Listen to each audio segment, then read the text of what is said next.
Cuando hablamos de crecimiento, desarrollo y reproducción morfológica de las plantas, nos vienen a la mente varias preguntas. Por ejemplo, si conocen las secuoyas son de los árboles más altos, ¿verdad?, que tenemos o que existen ahora mismo en el planeta.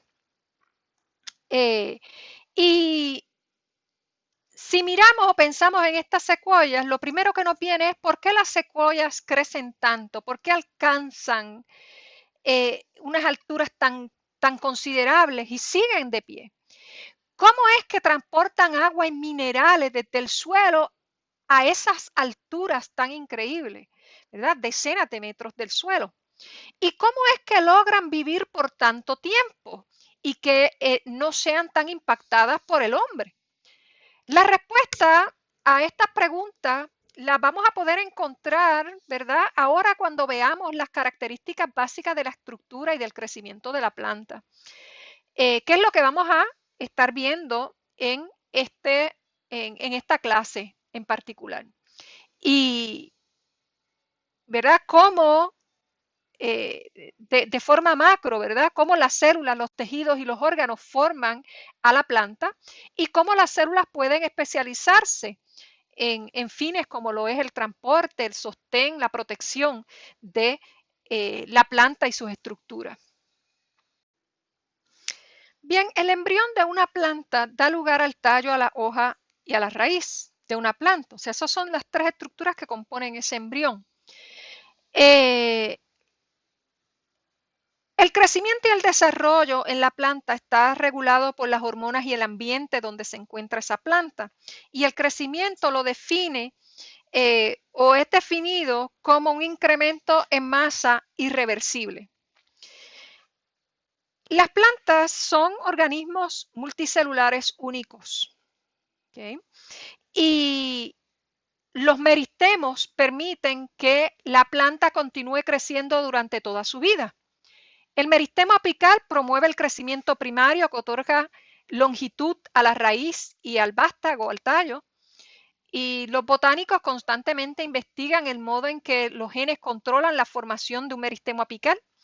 Y el meristemo apical va a dar lugar al meristemo primario, el cual produce tejido primario, mientras que el crecimiento secundario de los meristemos laterales proporciona un mayor grosor a la raíz y al tallo. Y algunas plantas viven durante un periodo vegetativo, mientras que otras viven durante 2 o más o múltiples, ¿verdad?, periodos vegetativos. La división celular no es suficiente para llevar a cabo crecimiento en la planta, ¿verdad? Las plantas se enraizan y han evolucionado para percibir los factores ambientales que les rodean. En adición a eso, el desarrollo de la planta básicamente está regulado por unos complementos genéticos y una plasticidad extrema, contrario a los animales. Las células y los tejidos de la planta se van a diferenciar para formar unas funciones específicas. Y diferenciación, ¿verdad?, se refiere a la adquisición de diferencias cualitativas entre las células de un ancestro común. Y es por diferenciación que las células en un órgano o en un tejido se van a diferenciar unas de otras o se van a especializar con distintas funciones. Así que nos queda lo que es la plasticidad también. La plasticidad de la planta es posible porque tanto el crecimiento es abierto como la diferenciación es abierta. ¿Okay? Sí que el término plasticidad se usa para describir la habilidad de cambiar en forma y estructura en respuesta a cambios ambientales, o sea, form or shape. ¿Okay? Aquí no hay una evolución en cambio genético. Y eso hay que dejarlo claro. No hay una evolución en cambio genético. Es una forma de la planta responder a un ambiente externo. ¿Okay? Y la planta responde cambiando su forma, su estructura. Hay dos ejemplos bien típicos para esto, ¿verdad? Lo que son plantas acuáticas o plantas semiacuáticas. Y eso lo tenemos aquí en estas imágenes que podemos ver aquí a la derecha. Por ejemplo, las plantas acuáticas o semiacuáticas presentan un fenómeno heterofilo, que es la producción de dos o más formas de hojas dentro de un mismo organismo. Estas dos plantas son exactamente las mismas. ¿Okay? Ambas son las mismas. Cuando una planta, ¿verdad? En esta parte de en esta imagen, la imagen de arriba es de una planta que está sumergida en agua y las hojas son altamente disectadas, como las pueden ver ahí, y filamentosas. Y esos cambios se extienden a la anatomía de la hoja y a las estomas de la hoja. Mientras la de abajo tiene lóbulos más broad, más anchos. Y estos lóbulos más anchos, en comparación de estos lóbulos de arriba, más filamentosos o más ramificados, más disectados, se debe a que está expuesta al aire. ¿Okay? Se debe a que está expuesta al aire. Tenemos una misma planta aquí, la de arriba, sumergida en agua, acuática, y aquí semiacuática, donde las hojas están expuestas al aire. Exactamente la misma planta cambia su forma o su estructura. ¿Okay? En este caso, los heterofilos, las hojas, en base a el ambiente donde está. Arriba está sumergida en agua, abajo está semi sumergida, con las hojas expuestas al aire. Y esto es uno de los ejemplos más típicos, ¿verdad? Donde se puede ver claramente cómo la planta puede cambiar la forma. Y esa es plasticidad. Esa plasticidad la vemos también en las raíces, donde las raíces, el largo de vida está limitado a par de segundos, par de minutos, par de horas, par de días, par de semanas, par de meses. Eso es plasticidad de raíz. Y la raíz se puede modificar de acuerdo al ambiente, al tipo de suelo, si el suelo es muy árido, si el suelo es más plastoso, si el suelo está compactado, si el suelo es rico en nutrientes, en agua, si hay muchos poros de aire. La raíz tiene la capacidad de cambiar su forma y adaptarse a todos esos cambios que hay bajo tierra. Y esa plasticidad de raíz es la que la hace única y es la que permite llevar a cabo simbiosis o relacionarse con otros organismos allá abajo. Ahora veremos lo que es la flor simple. Una flor puede comprender hasta 4 tipos de hojas modificadas. Dado que las angiospermas incluyen más de 258.000 especies y existen desde ya hace más de 140 millones de años, existe una variabilidad increíble en la estructura de la flor en las especies vivas específicamente. Así que antes de estudiar las variaciones de estructura floral, vamos a ver los componentes típicos de la flor. Una flor común, como esta que tienen aquí, se asienta sobre un tallo conocido como un pedúnculo, que viene siendo el tallito que sostiene la flor. En la parte superior de ese tallito, aquí, hay una parte o una punta que está engrosada o hinchada y se le conoce como el receptáculo. Ese receptáculo sostiene las partes de la flor, o sea, los llamados 4 anillos de la flor. Un receptáculo puede llevar hasta 4 tipos de hojas modificadas, que son los 4 anillos, lo que son los sépalos, que son estos que tienen aquí, sépalos o cálix, o lo que llaman el perianto, Los pétalos, que son estas estructuras amarillas que tienen aquí, que es lo que se conoce como la corola y forma parte del perianto. Los estambres, que son estas estructuras que tienen aquí, que vienen siendo las estructuras masculinas, ¿verdad? Lo que se conoce como estambres, se compone de un filamento y de una antera. Y los carpelos, que vienen siendo esto que tienen acá, la estructura femenina, conocida como un pistilo también, y se compone de un estigma, de un estilo y de un ovario. Los sépalos y los pétalos son estériles, mientras que los estambres y los carpelos son los esporófilos, o sea, que las hojas modificadas son fértiles y reproductoras, estructuras reproductoras masculinas y femeninas. Los sépalos, su función es proteger el capullo de la flor antes de que abra. Usualmente son de color verde y es la primera parte en formarse en el receptáculo, además de las partes inferiores, como lo puede ser el pedúnculo, el tallito que aguanta la flor. Al conjunto de esos sépalos se le conoce como un cáliz y puede aparecer soldado, o sea, unido, fundido al receptáculo.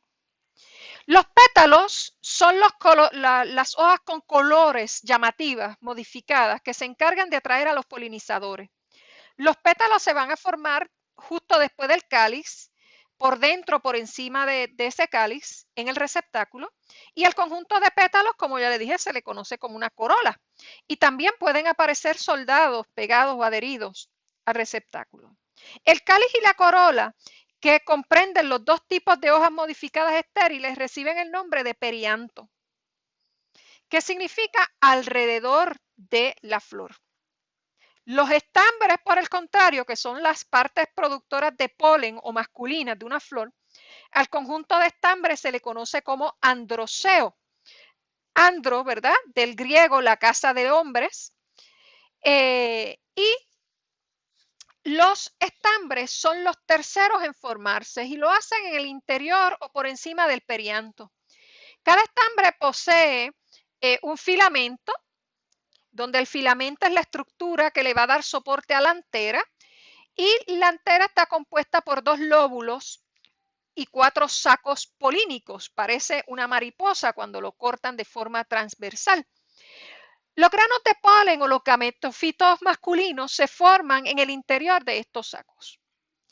El otro son los carpelos, del griego carpo, fruto, ¿verdad? Son parte portadora de óvulos, o sea, la estructura femenina de la flor. Conocido su conjunto como un gineceo, del griego casa de las mujeres. Los carpelos son los últimos en formarse y lo hacen en el interior o por encima del androceo. Usualmente lo van a encontrar hacia el centro de la flor. El gineceo puede consistir en uno o más carpelos y estos pueden estar separados o soldados. En ocasiones se utiliza el término pistilo para referirse a la estructura femenina, ¿verdad? O referirse a un solo carpelo, que es conocido por el nombre de pistilo simple o carpelo simple. Cada carpelo o grupo de carpelos, o sea, de pistilos, comprende de un estigma, un estilo y un ovario. El estigma se localiza en la parte superior del carpelo y presenta una superficie adherente para que el polen se pueda pegar o adherir a ella. El estilo es la sección media que conecta el estigma con el ovario y puede ser largo o corto. Y el ovario contiene uno o más óvulos y termina por hincharse para convertirse en parte o en la totalidad del fruto que se va a estar formando.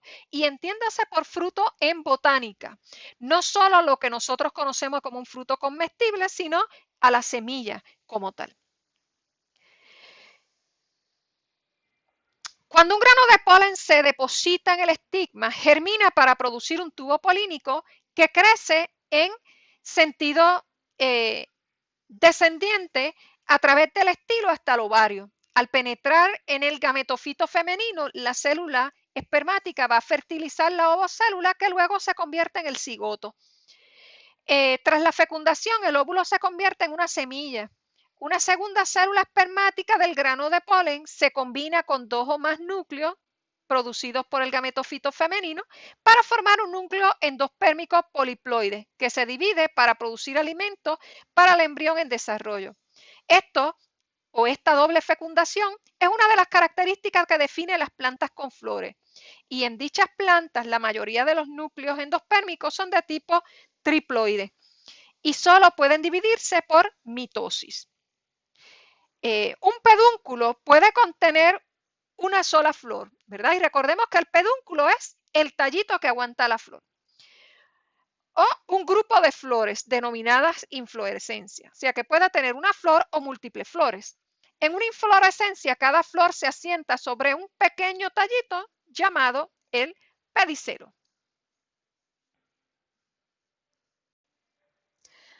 Hablamos que el pedúnculo puede tener una o más flores. Cuando es una flor, tenemos lo que se conoce como una flor simple. Cuando tenemos muchas flores juntas, van a ser flores compuestas, ¿verdad? Aquí tenemos un ejemplo bien típico de lo que es una flor compuesta. A esta flor o a esta inflorescencia que agrupa muchas flores sobre un único pedúnculo, le vamos a llamar o se le conoce como capítulo. ¿Da? Y un ejemplo de los capítulos de la inflorescencia tipo capítulo son los girasoles.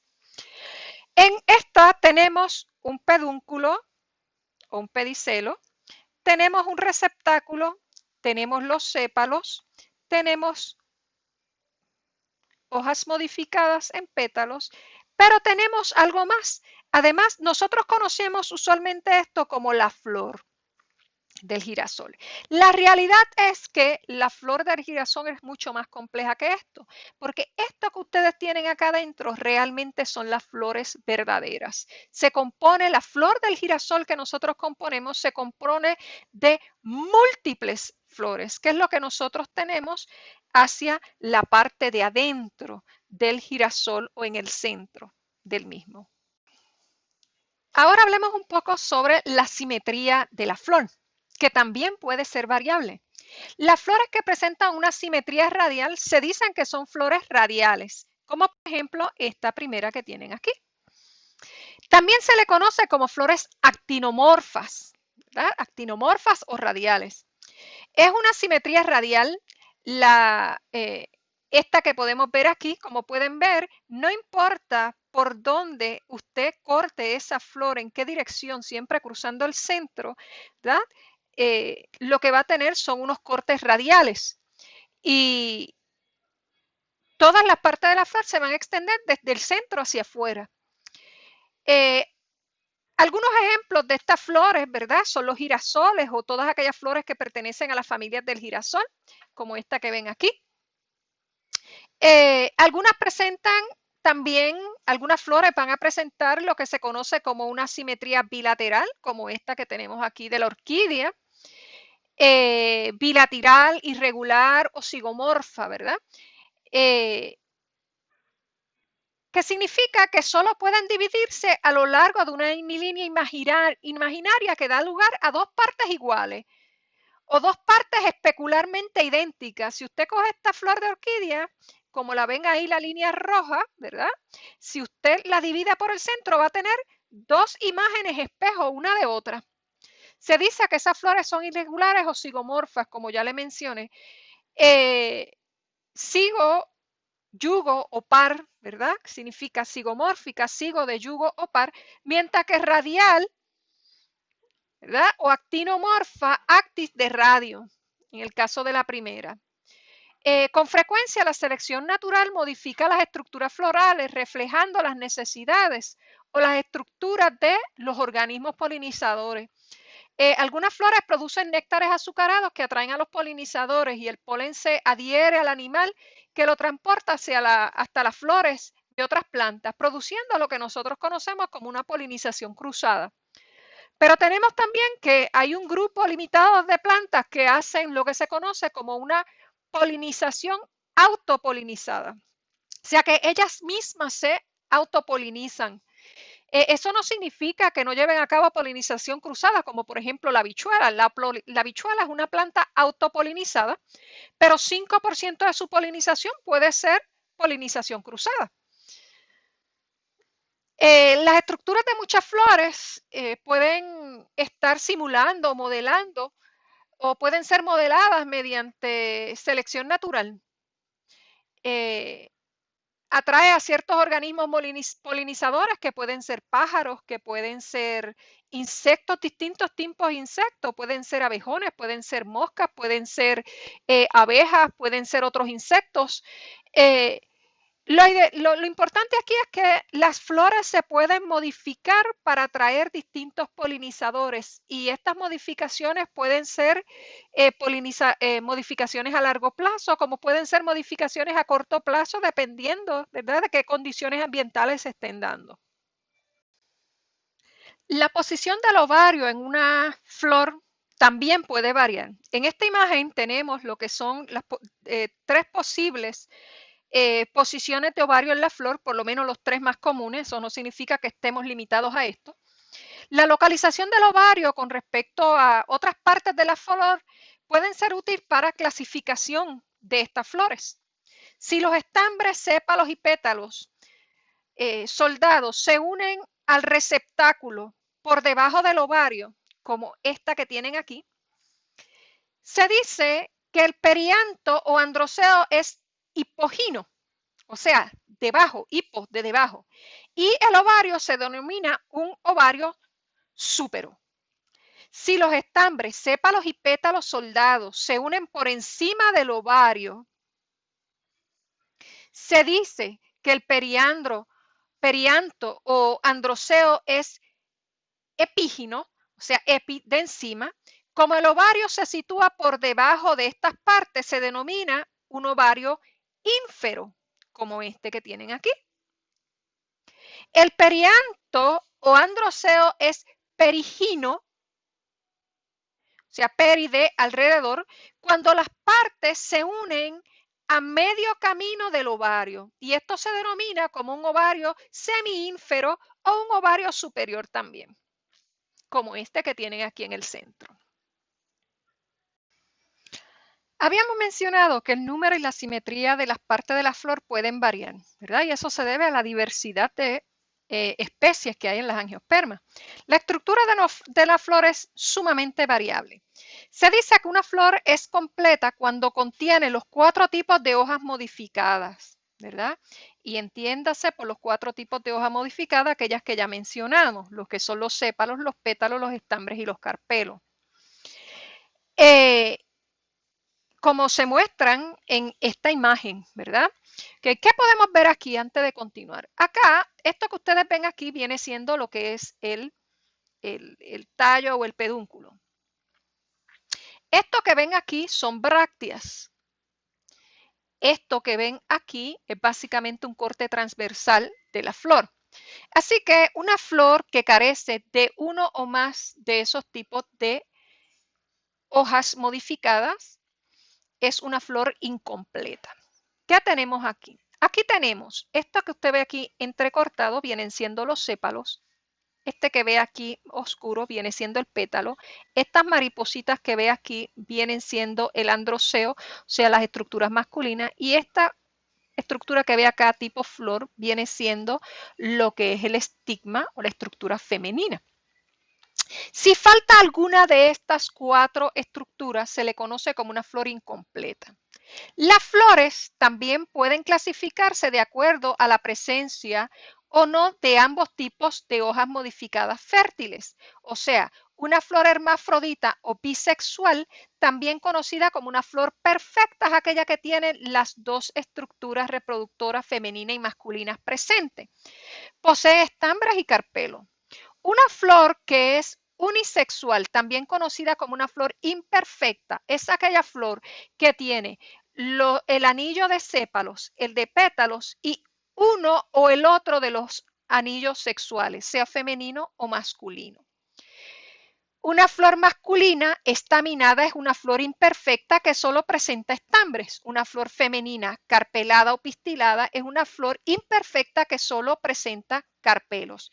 Y una flor hermafrodita o perfecta puede ser completa o incompleta, dependiendo de si posee sépalos o si posee pétalos. Bien, aquí vemos el modelo ABC de la flor, del desarrollo de la flor. Este modelo propone una interacción combinada de tres clases de genes homeóticos, lo que es el gen A, lo que es el gen B y lo que es el gen C. Y la actividad de esto es necesaria para especificar cada uno de los 4 anillos florales que ya hemos mencionado. Estas flores presentan 4 diferentes órganos dispuestos en 4 verticilios concéntricos dentro del meristemo de la flor, que darán paso de afuera hacia adentro a los sépalos, los pétalos, los estambres y los carpelos, como ya mencionamos.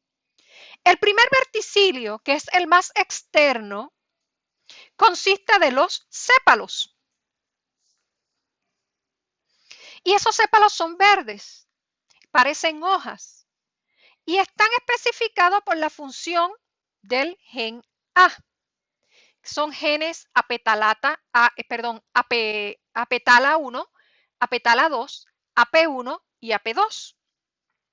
El segundo verticilio está compuesto de los pétalos, que son las estructuras coloridas y pueden tener diferentes tamaños y formas, y está especificado por la combinación de genes A y B, o sea, este más este.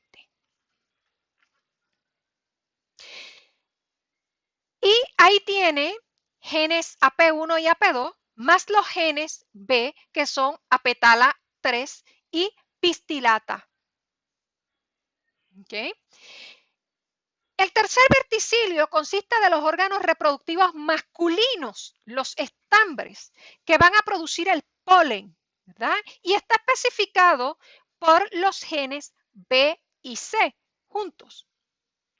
O sea, AP3 y pistilata más el gen C, agamus.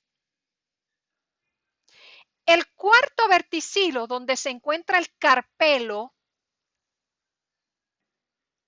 está especificado por el gen C únicamente. Y el modelo nos dice que ese gen C, agamus, y predice que la función de A y la función de C se reprimen mutuamente. Así que estudiar a organismos mutantes nos permite averiguar la función de ciertos genes. ¿Okay? Estas funciones pueden ser inferidas a partir de análisis, de que podamos analizar qué órganos se pierden o se modifican cuando un gen particular se encuentra mutado o inutilizado.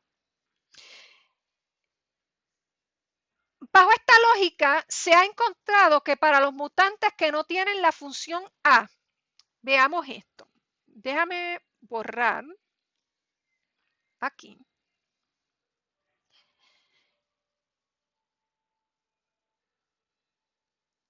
Se ha encontrado que los mutantes que no tienen la función A, o sea que esta función aquí no existe, está mutada.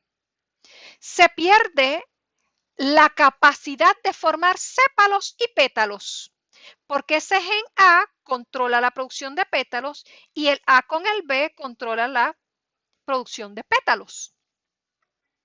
Así que pierde la capacidad de formar pétalos y sépalos.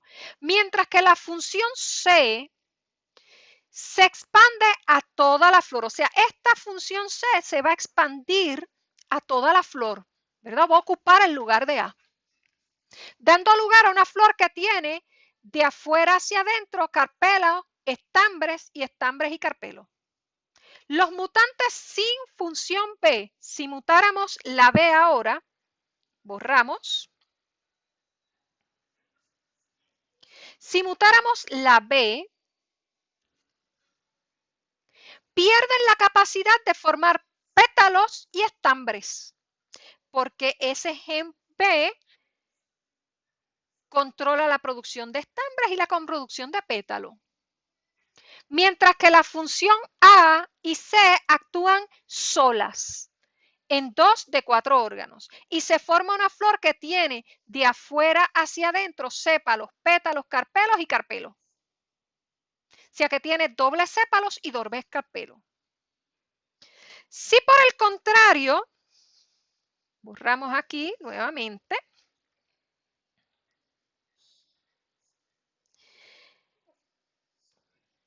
quien muta y pierde la función es C. Se va a perder entonces la capacidad de generar estambres y carpelos. Mientras que la función A se va a extender a toda la flor, dando origen a flores que tienen sépalos, pétalos, pétalos y órganos sepaloides.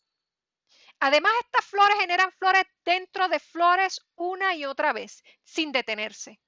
Con este modelo se ha demostrado que existen genes que son capaces de regular programas genéticos necesarios para desarrollar un órgano en particular.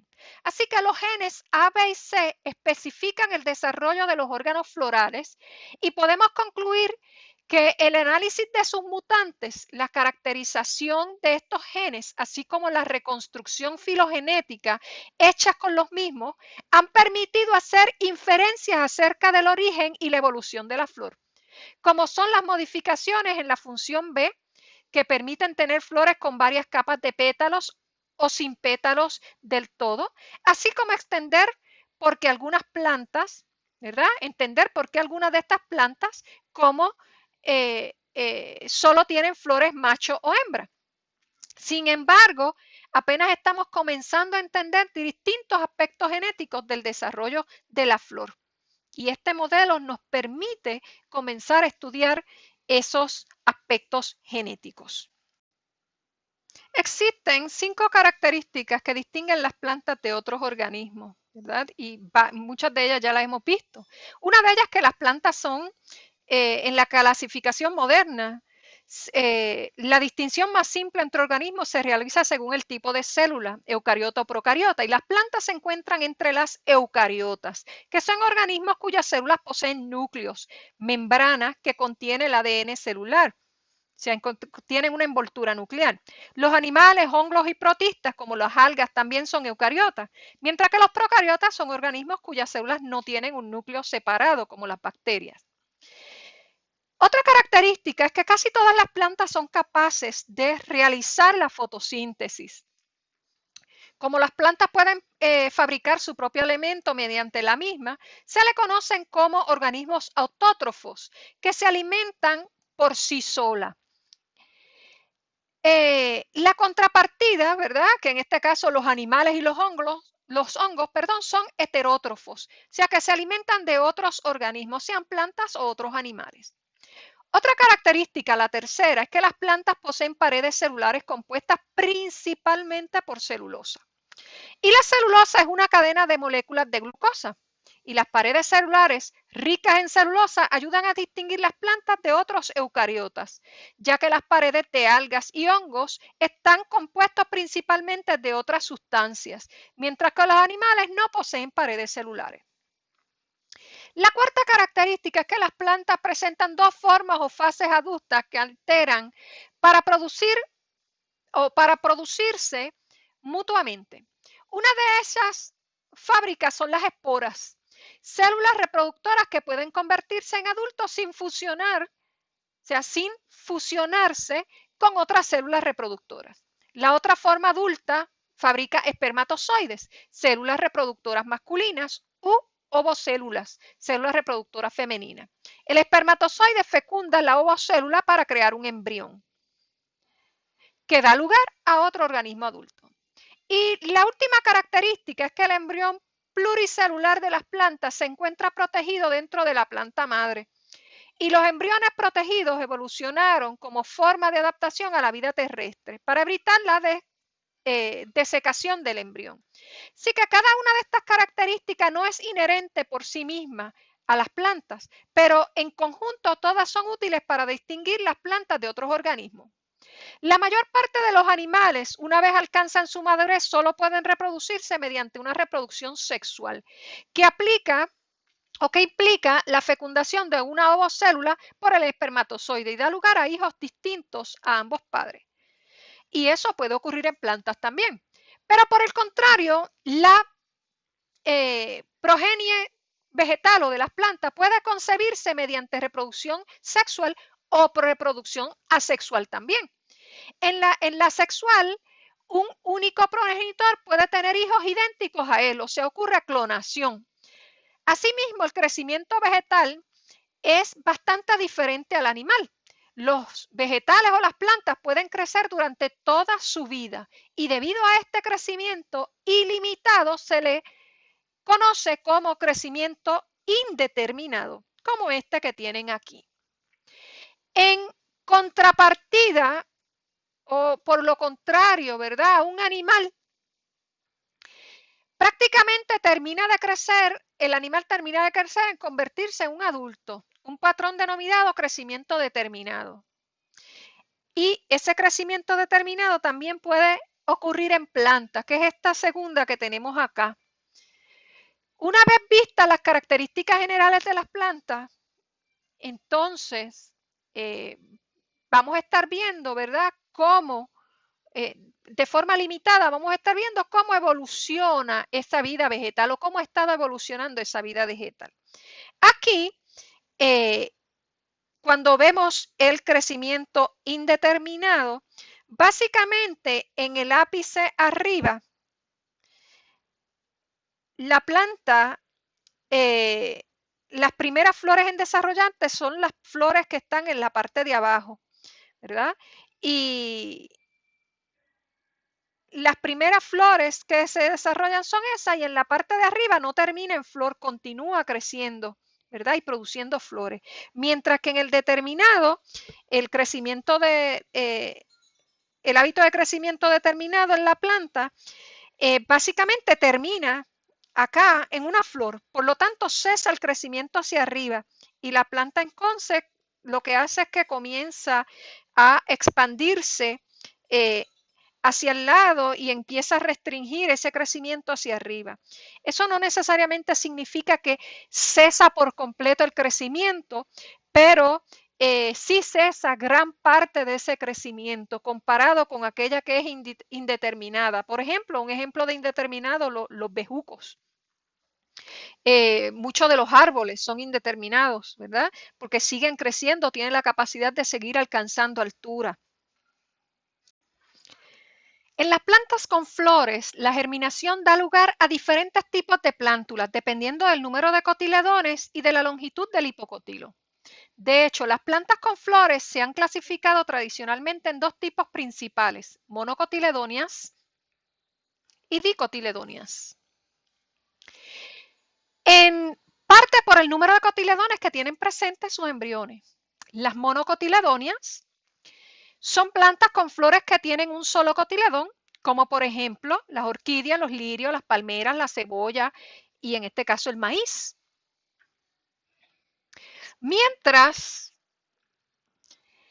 o sea, y la gran mayoría de la familia de las gramíneas, la familia del maíz, del arroz, del trigo. Mientras las dicotiledóneas son plantas con flores que tienen dos cotiledones.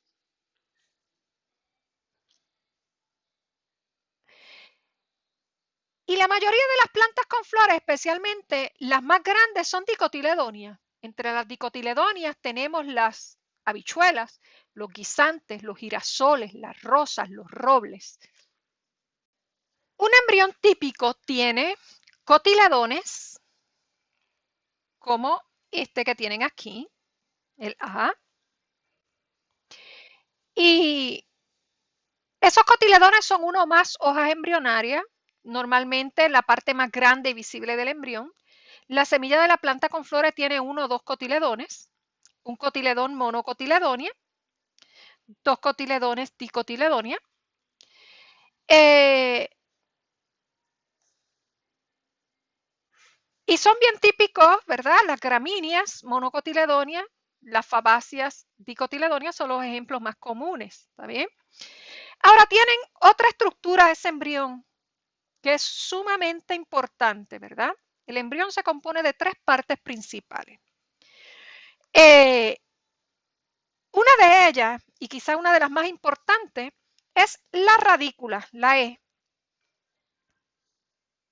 Del latín raíz, radix, raíz. ¿Okay? Y es lo que nosotros conocemos como una raíz embrionaria. Y siempre aparece de forma prominente. Tenemos también otra estructura, la D, que se conoce como la plúmula o el vástago embrionario, el tallo embrionario. Del latín plúmula significa pluma suave y que apenas se desarrolla, así que es una hoja inmadura.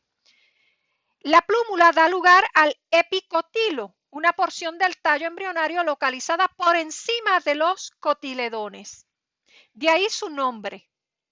Y en algunas semillas la plúmula no se puede distinguir, mientras que en otras es una estructura distintiva, como en el caso de la habichuela.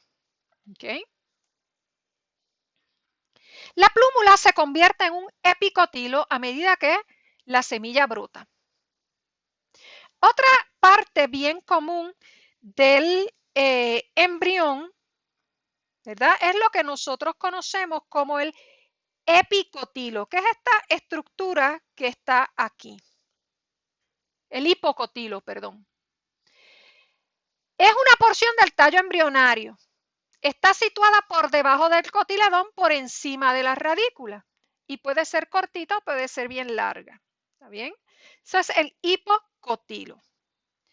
En las plantas con flores, tenemos esta parte B, ¿okay? Que es lo que se conoce como un endospermo. Y eso, durante el proceso de germinación, se va a romper para proporcionar alimentos al embrión que está en desarrollo. Así que proporciona nutrientes a la semilla en desarrollo también.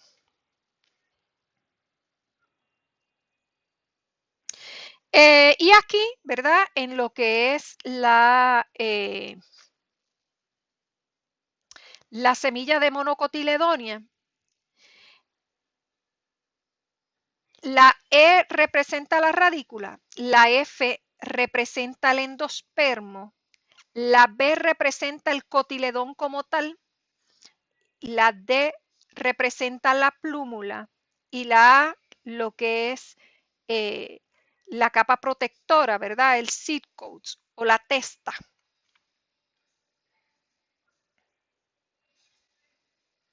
Mientras que aquí en la dicotiledonia, la A representa la testa o el seed coat, la B representa los cotiledones, la E la radícula, la D la plúmula, esto que está aquí es el hipocotilo, ¿okay? Y la C es el ilium, que es el punto donde se pega, donde básicamente están unidos los cotiledones y se pega la semilla a lo que es la cápsula o la vaina, ¿okay? Que es la estructura que aguanta las semillas en las plantas dicotiledóneas. Bien, el desarrollo de semilla en las plantas consiste de 6 etapas. La primera etapa del desarrollo de semilla se le conoce como la etapa cigótica. Y esa etapa cigótica ocurre luego de la doble fertilización, donde el esperma y el cigoto se hacen visibles, que es lo que tienen aquí. Ahora bien, el cigoto se va a dividir para crear lo que se conoce como el proembrión y el suspensor.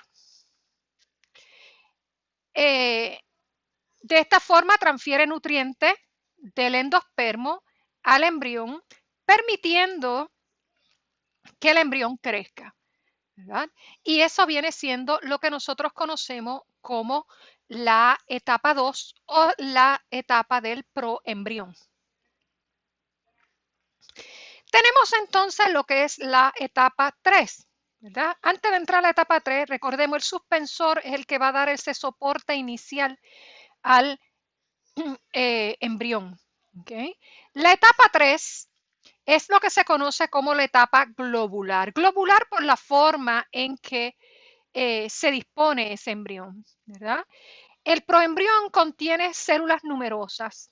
El ápice de la raíz comienza a hacerse visible y las células embrionarias cerca del suspensor van a comenzar a formar lo que es la raíz, mientras que las células embrionarias en el otro extremo, cerca de la parte superior del embrión, van a comenzar a formar lo que es la plúmula. Tenemos la etapa 4. En esta etapa 4 es lo que nosotros conocemos como la etapa acorazonada. Como pueden ver aquí, tiene una forma de corazón, el suspensor todavía está visible. También, en esa etapa de acorazonada, la división celular del embrión crea una forma de corazón, ¿verdad? En el embrión, revelando lo que son los cotiledones. Así que cada lado de esto del corazón pasan a ser lo que eventualmente se convierte en los cotiledones. En la etapa 5, ya en la etapa 5 las estructuras de las semillas son mucho más visibles. Eso es lo que se conoce como la etapa de torpedo. Y lo que es el suspensor, aquí en la etapa 4, ese suspensor comienza a degradarse y ya aquí el suspensor se hace más pequeño, casi no es visible. En esa etapa 5, que es la etapa de torpedo, la raíz adquiere una forma de torpedo, ¿verdad? Que es lo que ellos están presentando ahí. En adición a que la raíz adquiere la forma de torpedo, tanto el meristemo apical de la raíz como el de la parte apical de la planta comienzan a aparecer, ¿okay? Se hacen visibles. Y también comienza a aparecer lo que es tejido fundamental o meristemo fundamental. Y los cotiledones son claramente visibles ya aquí. ¿Okay? Entonces tenemos lo que es la etapa 6. En esa etapa 6 es la etapa del embrión maduro. Ya ahí el embrión está completo con su radícula, con su hipocotilo y con su plúmula. ¿Okay? Donde esa plúmula va a dar origen a lo que nosotros vamos a conocer como el epicotilo, que es la parte por encima de los cotiledones. ¿Okay? Así que los cotiledones están bien claros, ¿okay? Están visibles, se pueden diferenciar fácilmente y la cobertura de semilla está bien formada, todo está maduro básicamente en esa semilla. La semilla puede permanecer en estado de dormancia durante un tiempo antes de la germinación, que es el proceso de brotación.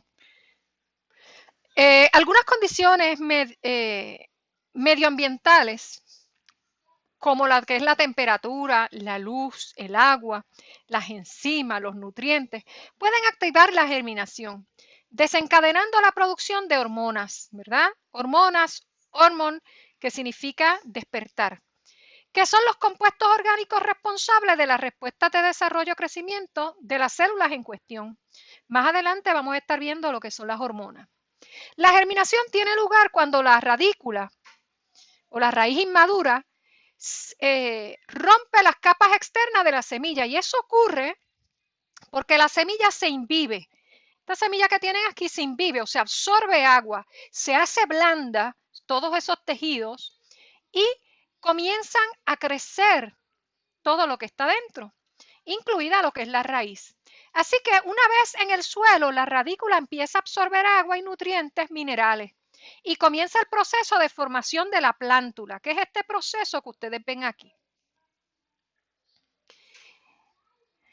Los cotiledones y ocasionalmente el endospermo contiene reservas de energía y bloques de construcción orgánicos en forma de almidón, proteínas, lípidos y también hay enzimas para catalizar esas reacciones. Estas macromoléculas se rompen para nutrir la semilla germinante hasta que la plúmula comienza a realizar fotosíntesis. Durante la germinación, la semilla depende a menudo de los alimentos almacenados en los cotiledones, como es en el caso de las dicotiledonias, ¿verdad? Esto primero que surge aquí vienen siendo los cotiledones. Esos cotiledones se van a tornar verdes, van a comenzar todo el proceso de fotosíntesis para nutrir la plantulita en desarrollo y una vez surgen lo que son las hojas verdaderas, estos cotiledones se secan, se encogen y se caen y la planta comienza a fotosintetizar por sí sola lo que son las hojas verdaderas. Y aquí podemos ver este meristemo apical aquí, donde se comienza a formar el epicotilo. Acá tienen el hipocotilo y aquí tienen la radícula. Aquí tenemos el ciclo celular, ¿verdad? Y estaremos hablando sobre la división celular también. Hasta ahora hemos visto lo que es la estructura de la célula de la planta, de una planta común, ¿verdad? Y lo que es la estructura de la célula al comienzo de la vida de esta planta o de este vegetal. Como todos los organismos, las células tienen un ciclo vital que abarca juventud, la madurez y la vejez. Al final de su ciclo vital, las células se dividen o se mueren. Para las células de la planta, la muerte no significa necesariamente que dejan de ser útiles. Todo lo contrario. Las paredes celulares compuestas por células muertas se convierten en partes permanentes del cuerpo de la planta. Por ejemplo, miren el caso de los árboles. Más del 99% de las células del tronco, o sea, de los tallos de los árboles, son células muertas. Y esas células son sumamente útiles para estos árboles ya que transportan agua y, muy importante, proporcionan sostén estructural que lo necesita para poder elevar lo que es la cubierta vegetal y poder alcanzar luz solar como árboles. ¿Okay? Así que el ciclo celular básicamente describe las fases de la vida de la célula. Por ejemplo, aquí tenemos lo que es el ciclo celular, que es lo que vamos a estar viendo hoy. Y es la secuencia de acontecimientos que abarca desde el momento en que cada célula se origina como resultado de una división celular hasta que esta misma célula comienza a dividirse.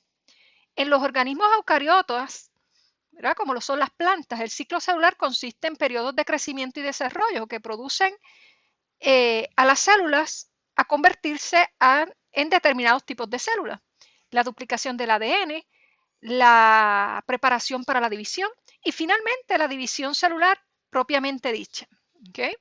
Así que más o menos un 90% de la vida celular se corresponde con un periodo llamado la interfase. ¿Okay? Y el nombre en sí indica que este es el periodo de transición hacia el proceso de división celular.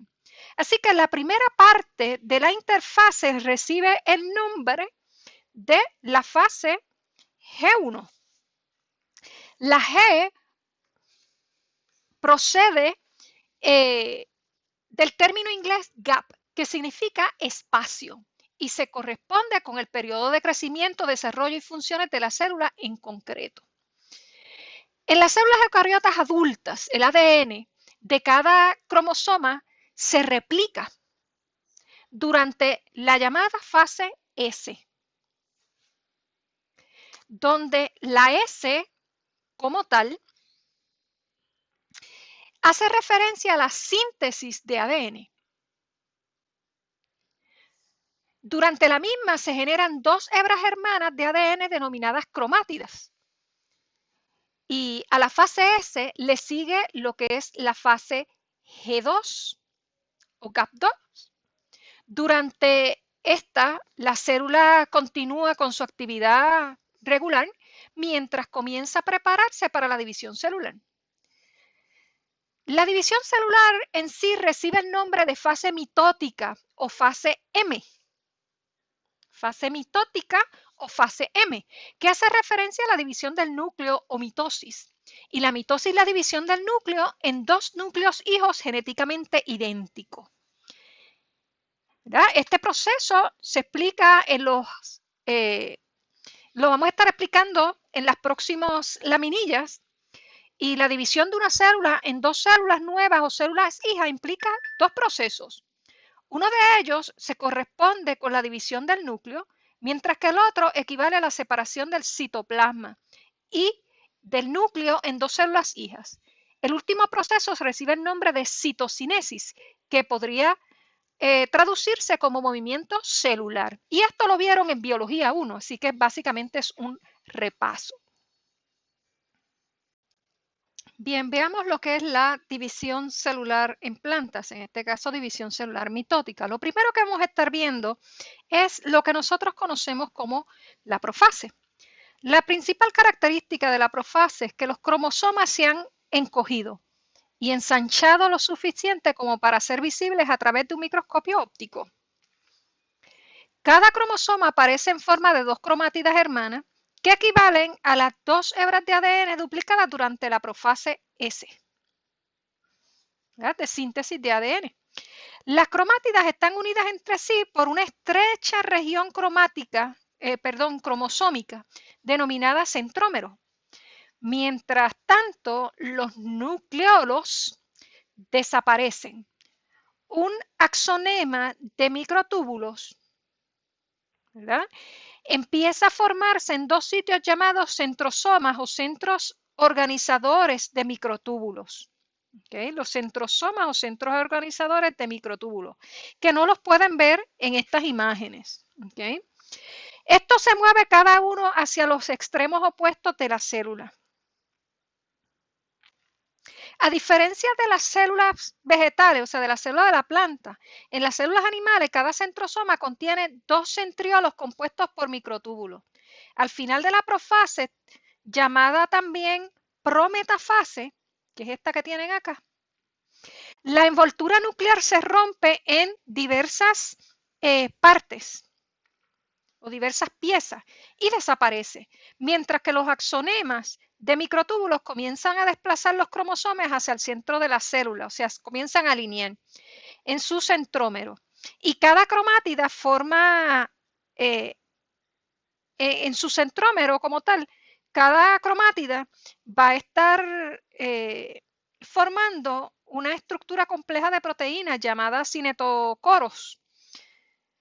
Cinetocoros, ¿verdad?, al que se adhieren algunos microtúbulos. Y esos cinetocoros pues son estos que ustedes ven acá. Otra fase que nosotros podemos ver aquí es la llamada metafase. Durante la metafase los cromosomas se desplazan hacia unas placas imaginarias, ¿verdad? Aquí están esos cromosomas. Y esa placa se le llama la placa metafísica, que se extiende a lo largo del diámetro de la célula, equidistante de los dos polos del axonema, que ya está completamente formado. Por lo tanto, los microtúbulos adheridos a los cinetocoros son los responsables de ese movimiento que va a estar ocurriendo. Lo próximo que tenemos aquí es la anafase temprana, anafase tardía. En la anafase, las dos cromátidas hermanas de cada cromosoma se van a estar separando, que es esto que ustedes ven acá, ¿verdad? Se comienzan a separar, de manera que cada cromátida es ahora un cromosoma independiente. Las proteínas motoras transportan los cromosomas hacia los polos opuestos. Los microtúbulos del axonema adheridos a los cinetocoros se acortan, mientras que el resto de los microtúbulos se alargan, empujando y separando los polos celulares, que es lo que se observa, ¿verdad?, en estas dos áreas donde los cromosomas se van hacia los polos, se comienzan a mover todos hacia los polos opuestos. Otra fase que podemos ver acá, ¿verdad? Que es básicamente lo que es la telofase y la expansión de la placa celular. La telofase es la última de las fases de la mitosis. Comienza con la llegada de dos grupos de cromosomas a cada polo de la célula. La telofase es la fase contraria a la profase, es decir, en cada célula vuelve a formarse la envoltura nuclear, los cromosomas se desarrollan y el anoxema desaparece. La citocinesis, que la tenemos acá presente, ¿verdad? Es la división del citoplasma que suele empezar al final de la anafase o al principio de la telofase. Y en las células animales que carecen de pared celular, la citocinesis conlleva una especie de estrechamiento en el citoplasma. La cintura resultante, llamada el surco de división, empieza a estrecharse hasta que acaba separando la célula en dos células nuevas. Eso es en la célula animal. En las plantas y en algunas algas interviene un fragmoplasto en la citocinesis que forma una placa celular. ¿Qué es esta que ustedes ven aquí? Una placa celular. Ese fragmoplasto es un cilindro compuesto por microtúbulos, y esos microtúbulos son derivados del axonema y que se alinean entre los núcleos hermanos. La placa celular compuesta por dos nuevas membranas plasmáticas y paredes celulares se forma entre los núcleos en el centro del fragmoplasto y se extiende poco a poco hasta dividir la célula en dos células hermanas idénticas. Ya aquí, ¿verdad? La citocinesis, en este caso, pues ya vemos la maduración de la placa celular. Ya ahí se dividió la célula, como pueden ver, hay dos células aquí, dos células idénticas. Así que básicamente ya ahí ocurrió lo que es la división celular. ¿Okay? Acá arriba tenemos la interfase o GAP1,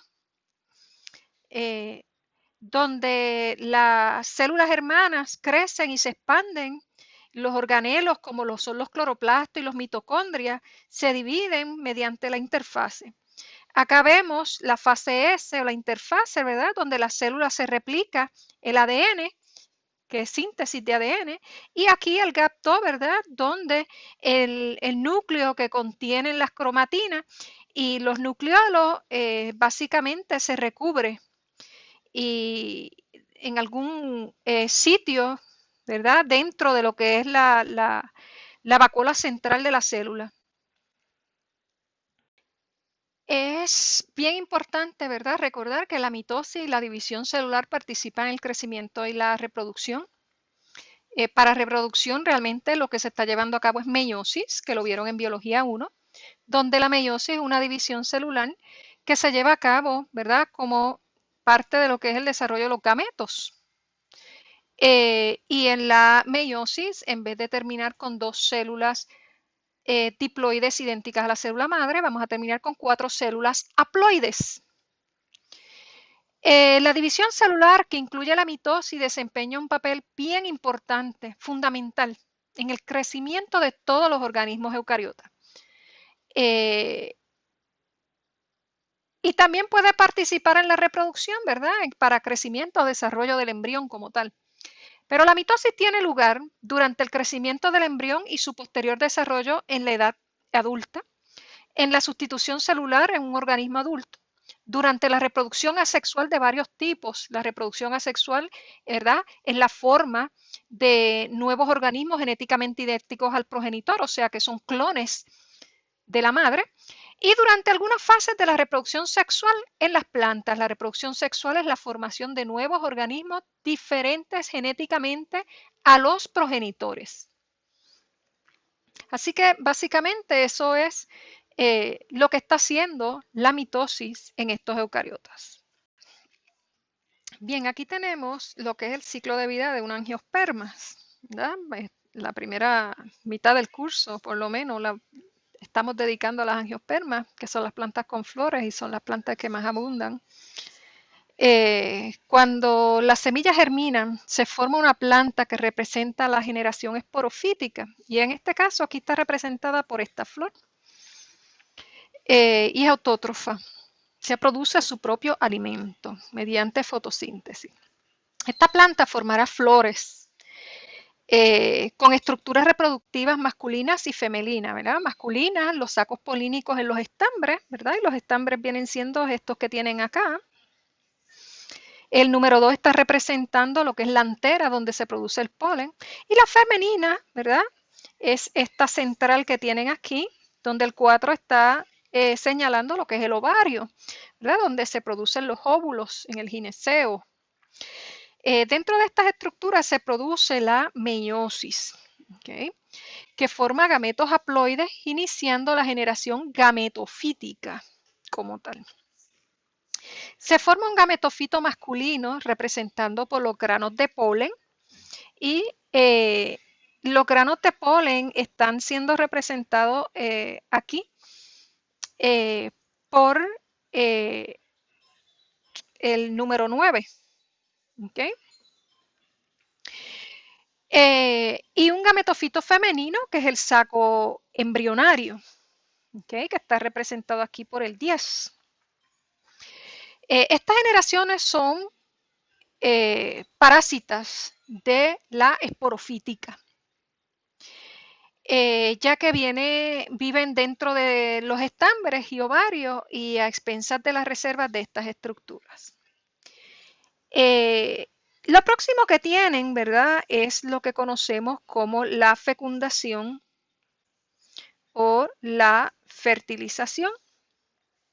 Ya que eso lo tenemos representado, lo que es la polinización viene siendo representado por el número 5 aquí, mientras que la fecundación viene siendo representado por el número 6 aquí. La fecundación de la angiosperma es doble, es lo que se llama una doble fecundación. Y dentro de los granos de polen se forman dos gametos masculinos, uno fecunda la gameta femenina u ovocélula, formando el cigoto y la otra gameta masculina se une al núcleo del endospermo, ¿verdad? Y el núcleo del endospermo, aquí tenemos el número 12, lo que nos está señalando es el endospermo, ¿está bien?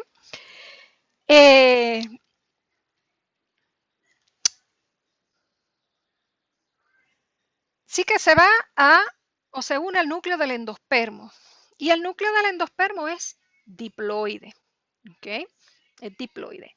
Aquí esto es una fase diploide y esto es una fase haploide. El 1 es diploide, la 2 es haploide. ¿Okay? Una vez se une al núcleo del endospermo, ubicado dentro del saco embrionario, forma así el endosperma o la sustancia de reserva de la semilla, o sea, lo que van a ser los cotiledones. Y la unión de estos gametos haploides en un cigoto reinicia la nueva generación esporofítica o diploide. ¿Está bien? Así que aquí tienen lo que es la semilla madura ya, que es la que va a estar dando origen, ¿verdad? Por medio de mitosis, que sería este cuarto que ven aquí, va a estar dando origen al nuevo esporofito como tal. Aquí tienen la antera, este es el óvulo, ¿verdad? Estructura femenina, conocida como gineceo, estructura masculina conocida como androceo. Esta produce lo que son los granitos de polen, que los tienen ahí, ¿verdad? Y esta va a producir los huevos, que los tienen aquí ya maduros. ¿Okay? Se puede ver que la fecundación y la meiosis, sin los hitos que marcan la alternación de generaciones, en las plantas estas alternancias concuerda con la alternancia de fases nucleares desarrollándose la generación esporofítica durante la fase diploide y la generación gametofítica durante la fase haploide.